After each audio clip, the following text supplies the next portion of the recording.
अस्सलामुअलैकुम वरहमतुल्लाहि वबरकातहू। नहमदु व नसल्ली अला रसूलिल करीम, अम्मा बाद। मोहतरम सदर मौलाना साहब, मुअज़्ज़ज़ सामीन और दीगर प्यारी बहनों, आज मेरी तकरीर का उन्वान है असातिज़ा के हुकूक। माँ बाप के हुकूक के बाद सबसे बड़ा हक़ उस्ताद का है, क्योंकि वह हमेशा हमारी भलाई और तरक्की के बारे में सोचते रहते हैं और अच्छी तरबियत करते हैं, बेहतरीन तालीम देते हैं।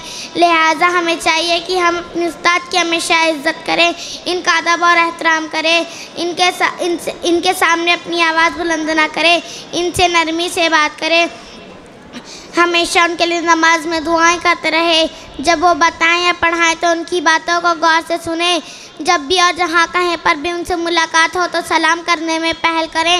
असातिज़ा को भी चाहिए कि वो तलबा के साथ अपनी औलाद जैसा मामला करे, इन पर शफ़क़त करे, इनसे मोहब्बत का इजहार करे, इनके साथ अच्छा बर्ताव करे। पढ़ाते वक्त उनकी उम्र और उनकी सोच का ख्याल रखें और उन तक दुरुस्त और सही मालूमात पहुँचाएँ। और आखिरी में अल्लाह ताला से दुआ है कि हम सबको उस्ताद की अदब और एहतराम करने की तौफ़ीक़ अता फ़रमाएँ। अस्सलामु अलैकुम वरहमतुल्लाहि वबरकातुहू।